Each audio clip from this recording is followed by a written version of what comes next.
Road so far on the defense's motion for new trial.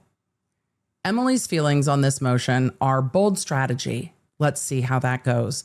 We have covered a lot of motions for new trial. They are expected at the end of a trial that resolves in a guilty verdict. There are very few trials where we do not see a motion for new trial. What is unexpected to me is that the majority of this motion, and by majority, I mean the vast majority of this motion, is complaining that Judge M was biased and unfair. And there are different moments during the trial that the defense complains of. We're going to look at a few of those because a number of things they have discussed happened at Sidebar. So we did not hear those when we were watching the trial. So we pulled up some of the motions on video the last time we went through all of this, and we looked at some of those moments in court, but we didn't know what happened at the Sidebar before it or after it. We're going to take a look kind of point by point and then pull up the sidebars as we have time to do. In this matter, they say the court engaged in repeated conduct that denigrated defense counsel both in and out of the presence of the jury. The court was often impatient, critical, and hostile toward the defense and only the defense. Footnote 1. See trial transcript, day 12, page 146, line 14 through page 148, line 16. At the bench, the court angrily criticizes Ms. Nestor's objection, telling her to, quote, slow her roll and reminding her that to, quote, that's their sentence, that's not me, I'm not reading badly at the moment, and reminding her that to, quote, read the ruling that I issued yesterday and try to avoid plain error to help your client. Further, the court tells Ms. Nestor that she needs to wrap it up because, quote, I have parent-teacher conference to go to. I wonder if that's misquoted. And my son barely recognizes me. And this is the footnote that made me lose my mind. So what I think we need to do is just go to trial day 12, page 146, and see where we're at. The defense was trying to get into things with Detective O'Driscoll that they couldn't get into, and they were trying to sidestep things with O'Driscoll that were not going well. They cited the court to page 148. We are starting at page 122. A bench conference was held outside the hearing of the jury as follows. Nestor, so based on your working with Mr. Koutradimos, looking at the digital evidence that you went through in this case, do you have knowledge of Eric's locations on February 14th? The court, may we pause a minute? A bench conference follows. So Nestor walks up. Yes, the court. I'm trying to avoid another hearsay mess. I understand what you're trying to do is, and then Nestor says yes, and the court says lay some foundation and then ask him why he did or didn't do certain things. Nestor, yes. Related to Eric's location on the 14th. Nestor, yes. The court, okay. Nestor, that's all I'm trying to get to. The court, so maybe just ask yes or no questions about whether Mr. Koutradimos ever gave him any information related to Eric's. Miss Nestor, he could then use the court, right? Nestor, inaudible, the court. And then if you want to ask him, did he follow up on it or anything like that? Nestor, perfect. The court, fair enough. Nestor, I'll do that. The court. The substance of the information will be revealed by the yes or no question. Mr. Bloodworth, yeah. We'll see where this goes. Also, on cross-examination, just ask the proper question. Bloodworth, yeah. We'll see where this goes. The court, okay. Bench conference ended. Nestor, may it please the court, please go ahead. Nestor, did you receive information from Mr. Koutradimos about Eric's location? I think at this point, we should go to the video of this because this is going to lead up to the next sidebar. Did you receive information from Mr. Kostradimos about Eric's locations on February 14th, 2022. There we are. That informed your investigation in any way?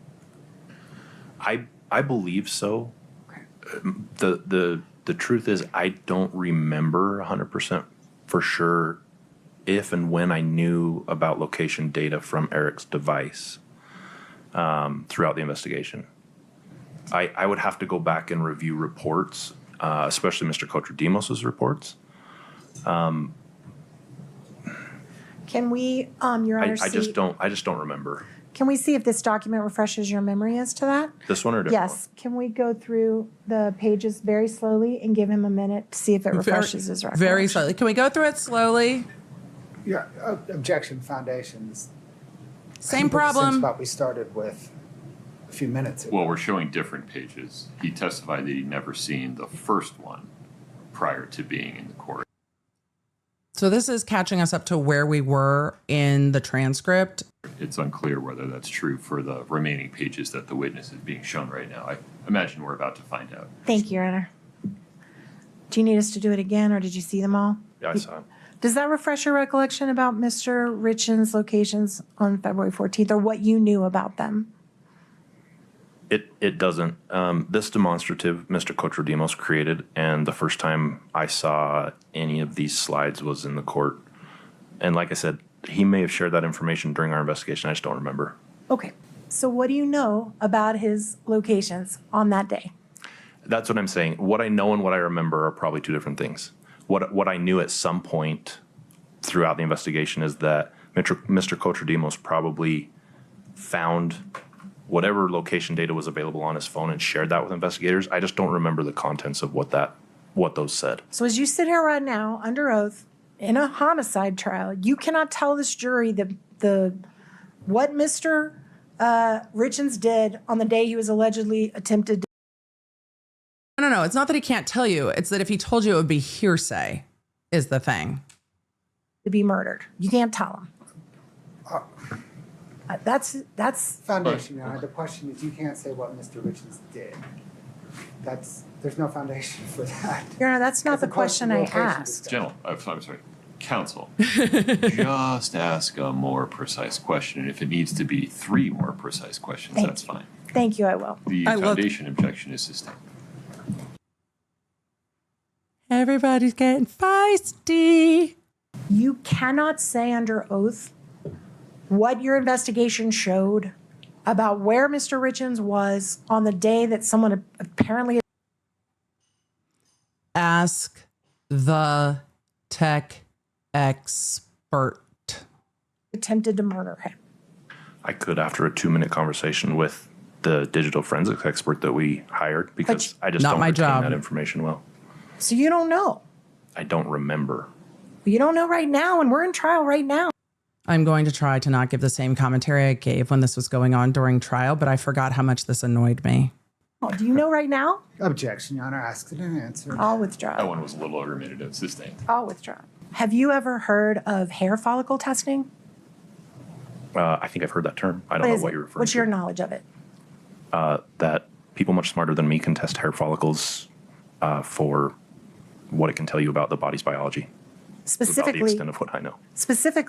isn't it fair? You've been a narcotics officer for a long time. Objection, Your Honor. Relevant scope. This is beyond the scope, Your Honor, goes to the investigation or lack thereof. but beyond the scope of the version of the direct examination regarding the investigation. You have other options to get into this. It's just not right now. Okay. This is getting into those text messages before we get to that sidebar. They were trying to figure out what some of those text messages were. So then, Your Honor, may I please admit this as Defense Exhibit 300? I don't even know what we're on yet. 3010. Is it 10? It's 3015. We're a little behind. Thank you, Ms. Brittany. I appreciate that. We move to admit it. Objection, foundation, or authenticity. I'm also looking at maybe approach. Yeah. Yeah. Can we go to the May we approach?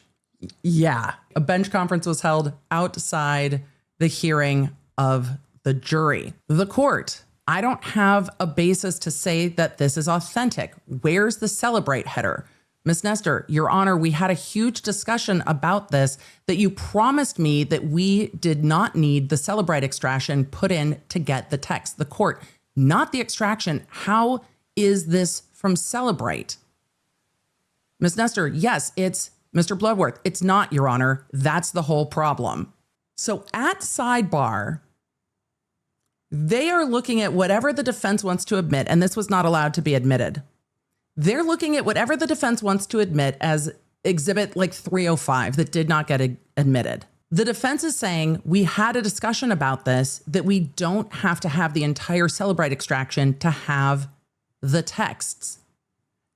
And the court says, is this from celebrate? Nestor, yes, it's Bloodworth. It's not, Your Honor. That's the whole problem. The court, oh, okay.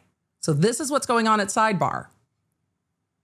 Mr. Bloodworth, you can see that the time zone is off. This is very, very early state production based not on celebrate extraction.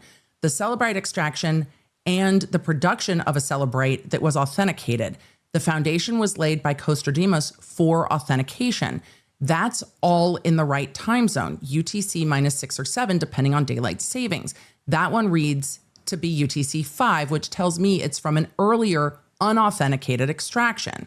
Ms. Nestor, I have the celebrate version. If you give me 5 minutes, I can use that instead of this. This is their discovery given to us that we have all agreed I don't have to authenticate celebrate.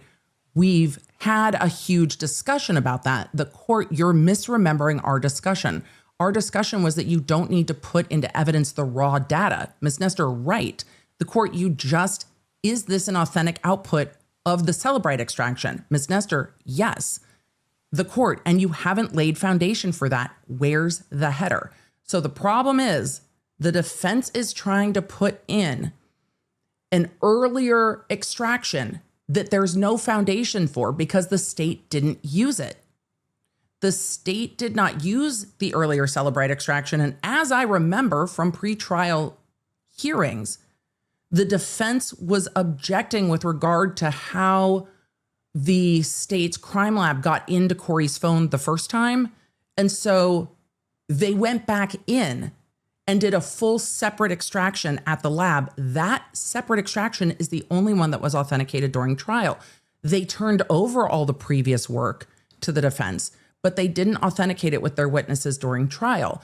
And if the defense wanted that authenticated, they needed to ask those witnesses about those base exhibits, that full extraction, and they didn't. I wonder if the reason that they are trying to use the one that's in the wrong UTC is because the timing is more helpful. Because we all know that when you're looking at UTC, the time zones matter, and the difference between whether you're in UTC or whether you're in Eastern or whether you're in Central or Mountain or whatever can make a very big difference. The court said, you're misremembering our discussion. Our discussion was you don't need to put into evidence the raw data. Nestor, right. The court, is this an authentic output of the celebrate extraction? Ms. Nestor, yes. The court, and you haven't laid foundation for that. Where's the header? Ms. Nestor, I'll get the celebrate version. We do have it. If you give us just a 5-minute break, maybe. The court, I also have another question. Is this within the scope? Ms. Nestor, Your Honor, maybe I object to you providing the state with their objections. I object to that. The court, oh my goodness. He's trying to handle all of the potential problems. And instead of just talking about the extraction, she shifted tactics to, I'm not going to answer if it's within the scope, Your Honor. I object to you providing the state with their objections. I object to that. I object to your objection, Your Honor. Objection. The court, oh my goodness. Ms. Nestor, I do. The court, do you want to go back and read the ruling that I issued yesterday to try and avoid plain error to help your client? Ms. Nestor, Your Honor, we appreciate that, but the court, so please, let's slow your roll on that one. I just want to make sure I'm not creating the same hearsay mess that I created 2 days ago. So he's telling Nestor to slow her roll on objecting to an objection of an objection. The court, So let's make sure we're careful about this. I need an authentic version of this, and we'll go from there. Ms. Nestor, when you say authentic, I just want to make sure I get what you need. You want the one that has the celebrate heading on it because we have that. The court, well, let's start there. Ms. Nestor, okay, I can do that. The court, okay. Ms. Nestor, but I'm going to need 5 minutes. The court, well, you've got to wrap it up for today for, among other reasons, I have a parent-teacher conference to go to and my son barely recognizes me. Ms. Nestor, I understand. The court, so if you want more time with this witness, Ms. Nestor, I do. The court says on cross tomorrow morning, no problem. Ms. Nestor, yeah, let's do that. The court, any objection? Let's do that. And that will give you time to maybe even have a conversation with Mr. Bloodworth about whether this is the correct version of those messages. Ms. Nestor, I'm confident that it is, but we will take care of the celebrate. We'll get it to you and I can get it to you tonight. The court, it's not me that you need to talk to. Ms. Nestor, right. Court, okay, very good. The court, let's pause there. And then that's it for the day. The defense says we need more time to pull this together. And the court says, okay, we need to wrap this up because among other things, I need to get to parent-teacher conferences. So you handle this overnight. We'll bring this witness back in the morning and then we'll handle it in the morning. We'll give you time to get this prepared because the court knew it wasn't going to be 5 minutes. And then the court gave them like a whole weekend plus to do their closing. Imagine knowing this context and then putting in a footnote that the court was rushing her along because they had a parent-teacher conference to get to. The fucking audacity. And you know what happened the next day? They never put it in. Now that we've read the transcript, we can actually take a look at that footnote with a little more context. At the bench, the court angrily criticizes Ms. Nestor's objection, telling her to slow her roll and reminding her that too, their typo. Read the ruling that I issued yesterday and try to avoid plain error to help your client. Further, the court tells Ms. Nestor she needs to wrap it up because, quote, I have parent-teacher conference to go to. That doesn't even accurately quote the transcript. I have parent-teacher conference to go to and my son barely recognizes me. But wait, there's more. Footnote 2. See the attached video clip of trial day 4, page 207. The court interrupts Miss Lewis in a demeaning manner, saying, please pause. Seconds later, the court follows an interruption of the prosecution with an apology. When Miss Lewis expresses frustration at the court for changing a ruling made at the bench, she is told twice to stay focused and don't do that. Please stay focused. So where are we going now? Day 4, we need to go to day 4 because what we didn't know is what the fuck happened at that sidebar on day 4. This is during the testimony of Carmen Lauber. Let's see. Did you ask Kouri Richins about Eric's death? Yes, I did. Question. What did you ask her? Answer. I said, please tell me these pills were not for him. Did she respond? She did. How did she respond? She said, no, they were not. Eric passed away from a brain aneurysm. So this is the part of Carmen Lauber's testimony we're in. Mr. Bloodworth, Scott, can I get 2-44, please? If you look down at that column labeled description, Ms. Lauber, do you recognize that as a text exchange between you and Kouri Richins? Yes, I do.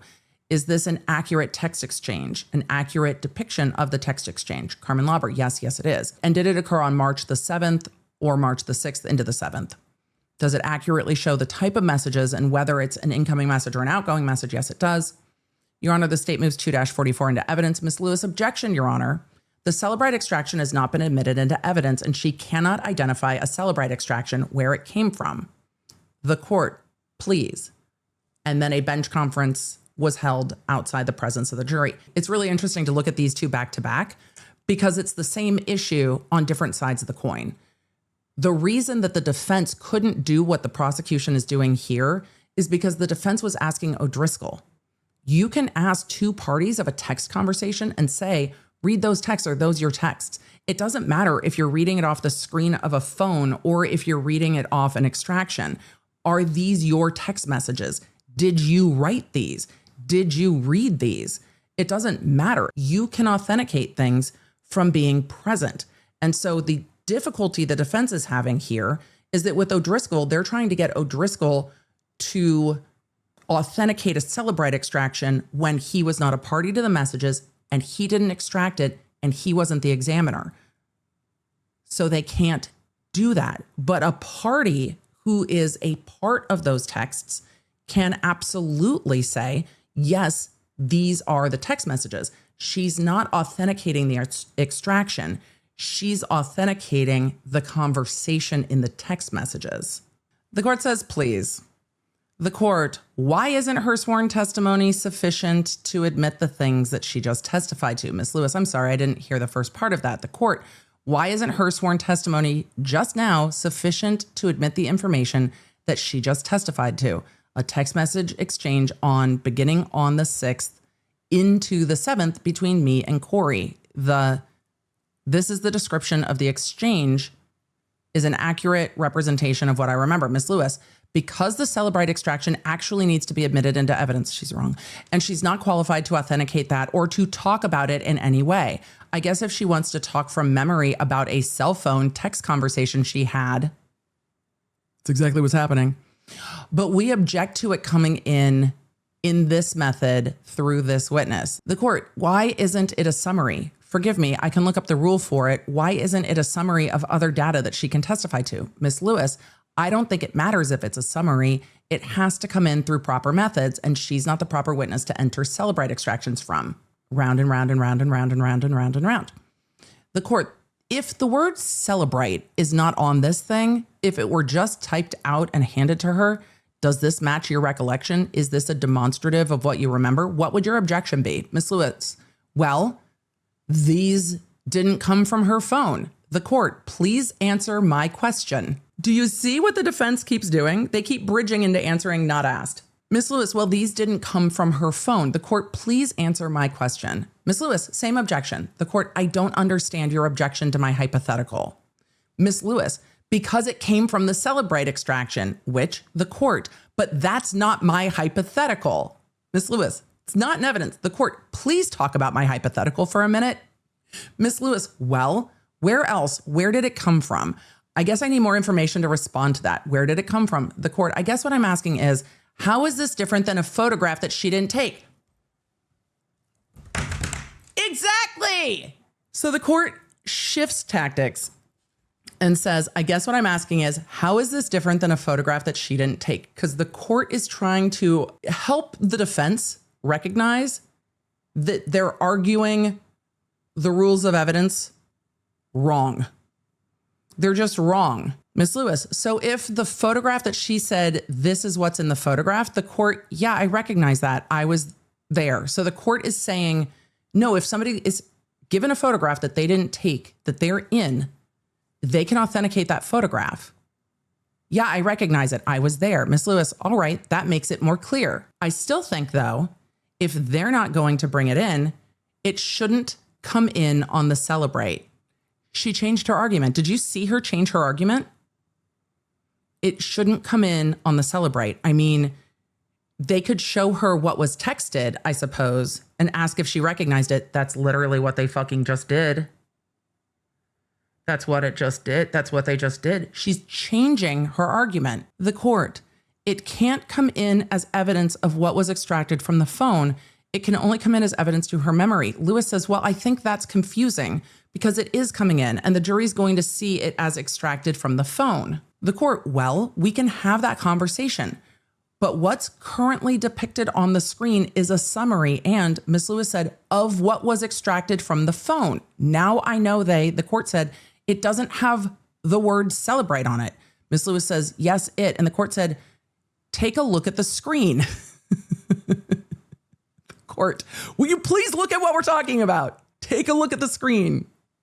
Ms. Lewis, but they have the same text and bubbles. They can show her the bubbles. I don't think it should be coming in for the jury where it looks like an official report that has not been admitted to evidence. That's different. I think that's confusing to the jury. that this is an official report. I mean, she's not even testifying from memory. She's reading it off an official report, but that's for cross. The court, would you be more comfortable with the bubbles? I think it's going to be a little harder for you to cross-examine the bubbles. Miss Lewis, I do think there's got to be some foundation as to where this came from. The court says, well, I think the form that it gets published to the jury matters. If it's just like this and it's, does this accurately represent your recollection? I mean, if there, Miss Lewis said, then we don't. Mr. Blower said, but it's also, I don't want to switch cart and horse necessarily, right? But the whole report's going to be, it's going to come in anyway when we call Costa Demas. I mean, it's really a sequence. I think everything the court said is right, and this is Bloodworth. I mean, it is what it is. The conversation is what it is. And if she recognizes it as accurately depicts the substance of the conversation, that's all. The court says, yeah, on cross-examination, you're allowed to say, wait a minute. If I don't show this to you, do you remember it sitting here today? Miss Lewis, right. But if it's all going to come in through Costa Demas, it should come from him first. And this is why Bloodworth was like cart, horse, sure. Lewis, right. But if it's all going to come in through Costa Demas, it should come in from him first. I don't see how they can put extractions in through this witness. Why can't they just ask her the question? Tell me what you said in those texts.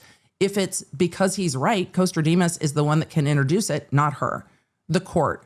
And so it's the source of the information that you're concerned with, not the content.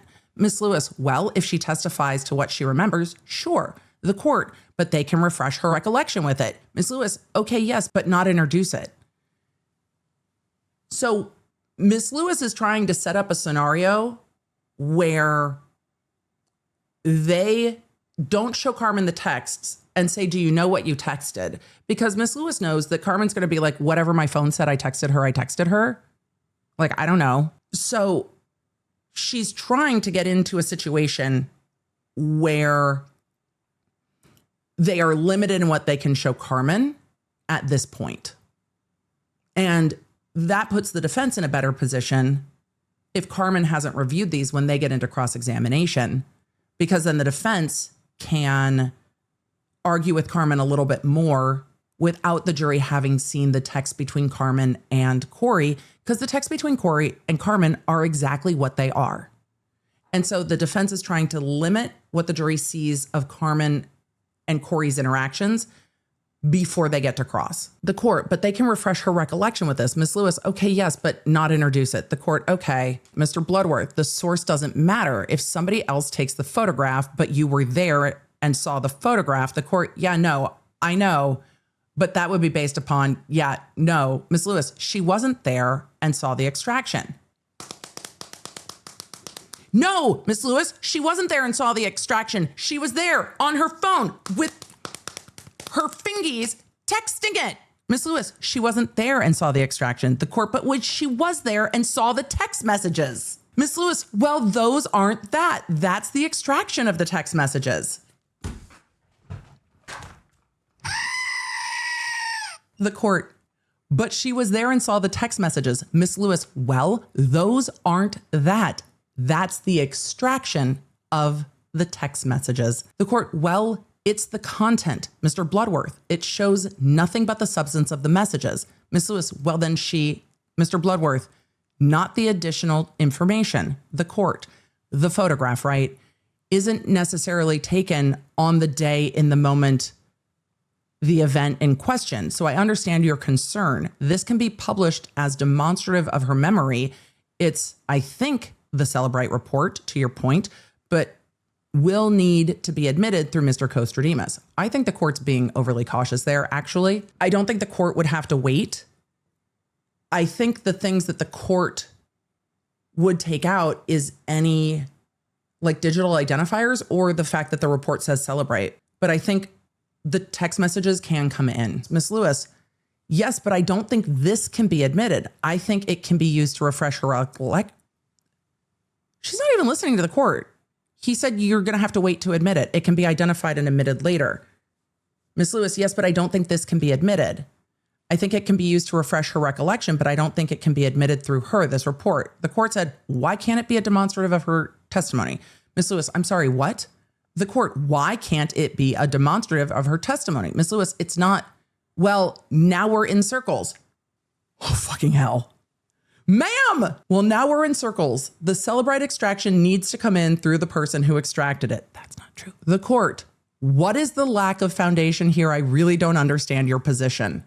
Right, because her position is novel under the law. Ms. Lewis, it's not authenticated at this point. Carmen authenticated it. It hasn't been introduced. It hasn't, who extracted it? Where did it come from? Who authenticated it? None of it's been introduced. I think it's appropriate as an impeachment document. Did you catch that argument? As an impeachment document, it's appropriate for the defense to use, not the state. And what would the defense do if the state didn't bring in all the text messages? They would just go through and cherry pick the text messages on cross-examination without any context, which is why the state wants to put in the full context before they get to cross-examination. So she's now not saying these can't be used. She's saying these can't be used by you. You can't use all the text messages and you can't show them all to the jury, but we can use them on cross-examination. And Lewis says, I think it's appropriate as an impeachment document. The court says, well, if there's no foundation for it on direct, there's no foundation for it on impeachment. Ms. Lewis, well, she can look at it and see if it refreshes her recollection as to what the texts were, but it can't be published to the jury at this time. Oh, see, there's the like off-ramp, right? The jury can't see it. The court, okay, let's proceed in that way at the moment. How many more of these do you have, Mr. Bloodworth? Mr. Bloodworth, I think this is it. The court, okay, let's do that with this page at the moment. Mr. Bloodworth, proceed as if it's a demonstrative. The court, no, let's do the refreshing of recollection. Mr. Bloodworth, Your Honor, no, that's not. Ms. Lewis said every time. How can, Mr. Bloodworth said, it's not just not under the rules of evidence. Holy shit. So this is what led up to her fighting with him. The court said, let's do the refreshing of the recollection and not put it on the screen. The court was just trying to move them along and move the jury along. The court's not right on that. I understand why the prosecutor wants to stand their ground based on everything we just discussed. And then the second Bloodworth says, Your Honor, no, that's not whatever he says we're asking or whatever. Ms. Lewis says, every time, how can, and Bloodworth says, it's just not under the rules of evidence. And the court says, take a break, go back to your tables for a moment. Ms. Lewis, thank you. The bench conference concluded. The rest of that footnote says, the court interrupts Ms. Lewis in a demeaning manner, saying, please pause. Seconds later, the court follows an interruption of the prosecution with an apology. When Ms. Lewis expresses frustration at the court for changing a ruling made at the bench, she is told twice to stay focused, and don't do that, please stay focused. And now we see all of the sidebar leading up to Ms. Lewis saying, but you're changing your ruling. The court didn't make a ruling. The court punted a little bit. The court said, can we just try to do it this way? Can we just get through this part and do it this way? They had been at sidebar for a pretty good bit of time. And they end the sidebar with Lewis getting frustrated that Bloodworth started speaking, is what it seemed like to me. Okay, so it's the zoom in that we're currently looking at, rows 1 through 5. Right, we can back it out so you can see the whole form. Is this the page? Is it one page? It's two pages. So it did say celebrate. I thought it did. Please pause. I'm sorry. Okay. Right. So they were talking about this at the bench.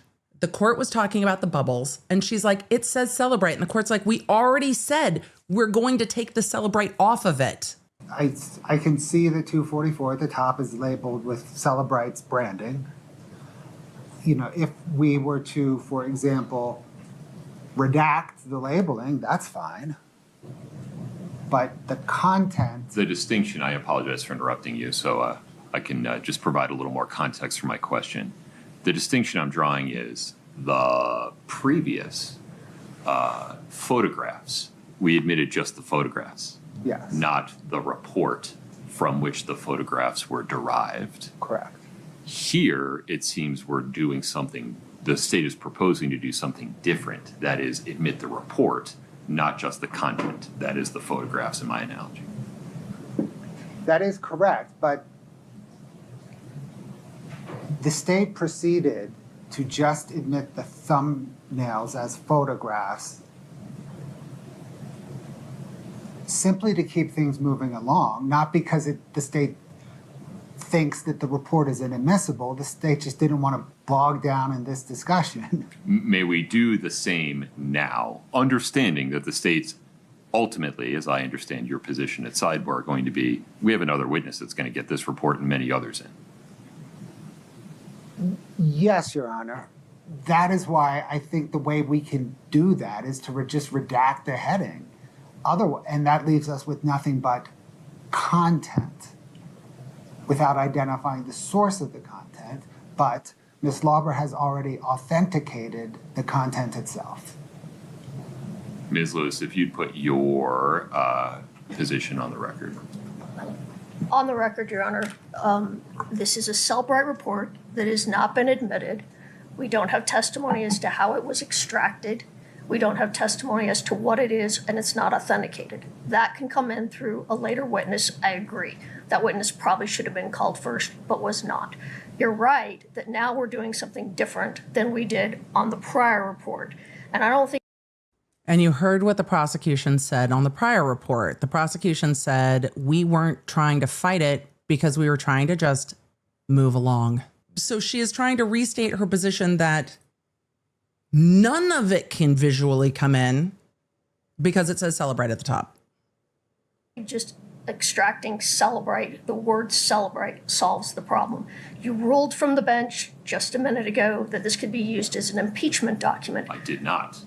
Oh, that's absolutely wrong. At the sidebar, the court said if it can't come in, then it can't come in for impeachment. That's exactly the opposite of what the court said. You ruled from the bench just a minute ago that this could be used as an impeachment document. I did not. I said specifically you cannot use it if it's not admissible because there's no foundation for it. Well, then we discussed it further, and you said go ahead and show it to her and ask her if she remembers it, and then the text. That was not in the context of impeachment. That was in the context of the Mr. Bloodworth and his direct using it to refresh a recollection of a witness who may not specifically recall the content. I misspoke. That's what I meant.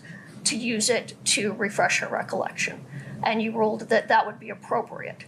Well, then Mr. Bloodworth attempted to change your ruling, which happens a lot, which is what Don't do gets that. me. Please stay well, that's what focused. gets me frustrated. Please stay focused. I think your ruling was. The court didn't rule. That's the thing, Miss Lewis. The court asked the prosecution, can we just do it this way? And then the prosecution started to say, no, we don't want to just do it that way. It wasn't a ruling, it was a question. And the prosecution's answer to the question was no, because you know what the court can't do? The court can't tell the prosecution how to try their case. And that's why the court in context is saying, please don't do that. We are, again, not focused.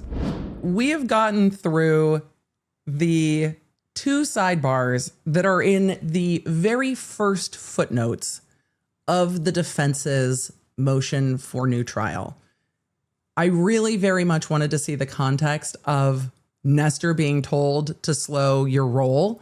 And I really wanted to see what led up to this whole exchange where Lewis is saying that the court was being horribly biased and apologized to the prosecution when interrupting. Maybe it's because the prosecution literally never got a word in edgewise at sidebar, and the prosecution had never actually gotten to make the rest of their argument. And then as the prosecution finally had the opportunity to make their argument, the court interrupted them. And so how would I have dealt with that? Less good. Bloodworth is just like, we can just wait all day. And so with that, we can see a little bit more fulsomely why the presiding judge or the associate presiding judge of the 3rd District looked at all of this and said, no, there is no evidence on the record here to show that Judge Mrazek was biased in the way that would require him to be removed from the case. Now, remember, we have not seen the argument on the motion for new trial. We have not seen the state's response to it. We won't see that until September, but we have the trial transcripts now, and that gives us the opportunity to go back and look at some of these sidebars. But trying to picture Judge M say, slow your roll, was too much for me. I was very, very interested to see it. So with all of that, Emily, where do you think we're going to get with this defense motion? I think it is going to fail spectacularly. I think that down the road, we will see an appellate attorney argue that they didn't make the motion to disqualify correctly. The legal grounds of too much evidence of financial crimes coming in, I don't think are sufficient, because this is an aggravated murder, the aggravator being pecuniary gain. So when you have an aggravated murder for pecuniary gain, evidence of the pecuniary gain has to come in, and it's appropriate to do so. You can bring in other evidence of other things that were done, but there is a balance to that. So where does that leave us? Well, I'll see if we have some more sidebars. We are not going to see Kouri Richins back in court on the restitution hearing until the end of August.